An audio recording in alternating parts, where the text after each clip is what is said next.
छोटा सा शहर था, सिंपल शांत, जहाँ कुछ खास नहीं होता था, ना ज्यादा भीड़ ना ज्यादा शोर, बस एक नॉर्मल सी जगह। और उस जगह में रहता था एक लड़का, इंट्रोवर्ट, ऑकवर्ड, थोड़ा सा अजीब। वो लोगों से बात कम करता था एंड अपने फोन में ही लगा रहता था। उसका नाम था शिंजी। किसी को नहीं पता था कि शिंजी के दिमाग में क्या चलता है। वो हमेशा अकेला रहता, सारे लोगों से अलग। और एक दिन एक एनकाउंटर ने उसकी पूरी लाइफ को चेंज कर दिया। एक शाम स्कूल से घर जाते वक्त उसने एक लड़की को देखा। वो एक पुरानी बिल्डिंग के सामने खड़ी थी। उसकी आंखों में अजीब सी उदासी एंड चेहरे पे नफरत जैसा कुछ था, लेकिन उसकी आंखें कुछ ऐसी थी जिससे सिंजी उसकी तरफ खींचा जा रहा था। उस लड़की का नाम था रहना। रहना भी सिंजी की स्कूल में पढ़ती थी, लेकिन सिंजी ने उसे कभी नोटिस नहीं किया था। बट उस दिन उनकी आंखें मिली और कुछ सेकंड्स के लिए सब कुछ स्लो हो गया।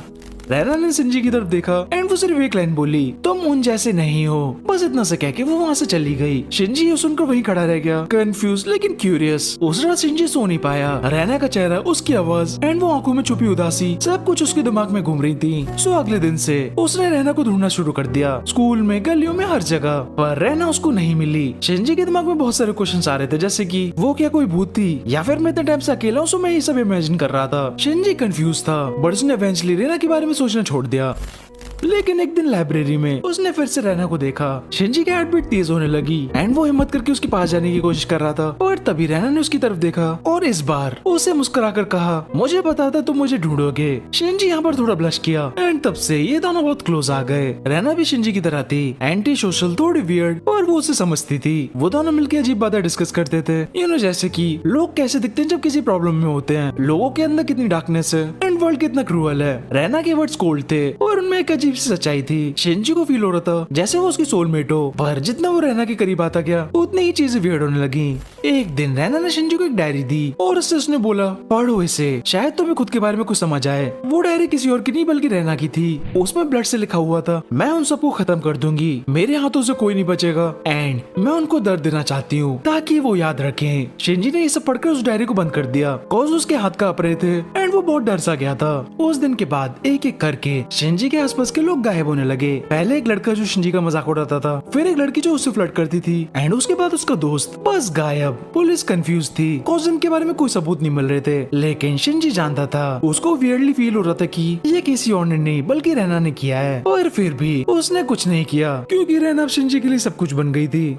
एक रात रहना ने शिंजी को एक पुरानी बिल्डिंग के बेसमेंट में बुलाया, जहाँ पर बहुत अंधेरा था, गंदी सी स्मेल थी और एक चेयर भी थी जिस पर कोई बंधा हुआ था। रहना ने शिंजी को देखा और वो हंसते हुए उससे बोली, तुम जानना चाहते हो ना मैं क्या करती हूँ? और फिर उसने लाइट ऑन की। चेयर पर बंधा हुआ था शिंजी का एक सीनियर, उसका मुंह बंद, आंखें डर से फटी हुई और पूरी बॉडी पर ब्लड। रहना ने कहा, ये मुझे गंदी नजर से देख रहा था, इसने बहुत लड़कियों को हरेस किया, लेकिन अब ये कभी किसी लड़की को नहीं देख पाएगा। शिंजी तुम बिल्कुल मेरी तरह हो। फिर रहना ने शिंजी का हाथ उठाया एंड उसके हाथ में एक नाइफ दे दिया। फिर वो बोली, तुम करोगे या मैं? शिंजी का दिमाग घूम गया, उसने नाइफ नीचे गिरा दिया एंड वो बोला, रहना ये सही नहीं है। पर रहना सिर्फ हंस रही थी। शिंजी ये देखकर बहुत डर गया, सो वो वहाँ से भाग गया।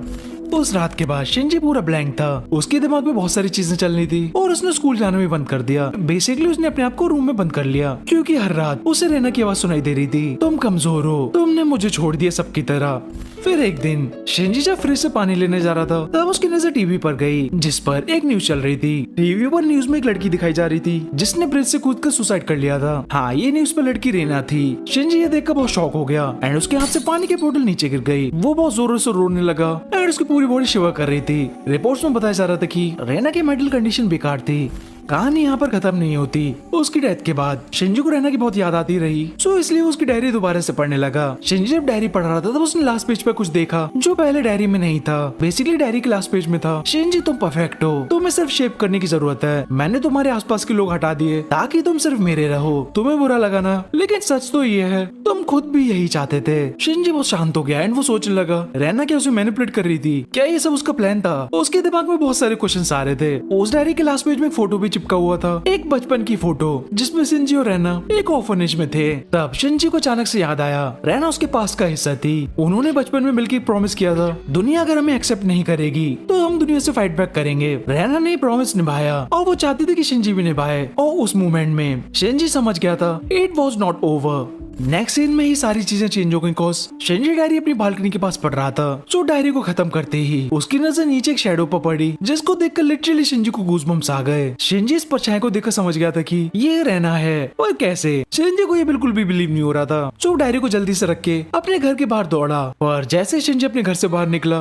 वहाँ पर कोई भी नहीं था। शिंजी बहुत कंफ्यूज हो गया एंड वो सारी चीजें क्वेश्चन करने लगा। उसका हार्ट बहुत जोरों से बीट कर रहा था। लेकिन तभी शिंजी के घर से 2 लोगों की चिल्लाने की आवाज आई। शिंजी अपने घर की तरफ गिरता हुआ भागा, लेकिन वो जब तक अंदर पहुंचा तब तक सारी आवाज जा चुकी थी। शिंजी धीरे धीरे सारे रूम चेक करने लगा, उसकी मॉम का एंड उसकी डैड का, पर वहाँ पर कोई भी नहीं था। फिर शिंजी किचन में गया और वो एक बार फिर से पूरा शांत सा हो गया। उसके चेहरे पर डर था, उसकी पूरी बॉडी कांप रही थी। उसके किचन में बहुत सारा ब्लड था, हाथों के निशान और एक नाइफ, और ऐसा लग रहा था कि जैसे किसी को ब्रूटली किल किया गया है। लेकिन किचन पूरी खाली थी। हाँ, वहाँ पर शिंजी की मम्मी और डैड कोई भी नहीं थे। शिंजी के दिमाग में सिर्फ एक ही चेहरा नेम आ रहा था, हाँ, रैना का। वो बस यही सोच रहा था कि ये सब रैना ने किया है, लेकिन कैसे, वो तो मर चुकी है। उसकी बॉडी मैंने खुद देखी थी। शिंजी बहुत कंफ्यूज था एंड वो इतनी सारी डिटेल्स को हैंडल नहीं कर पाया, सो वो इसलिए यहाँ पर बेहोश हो गया। Part 1 and.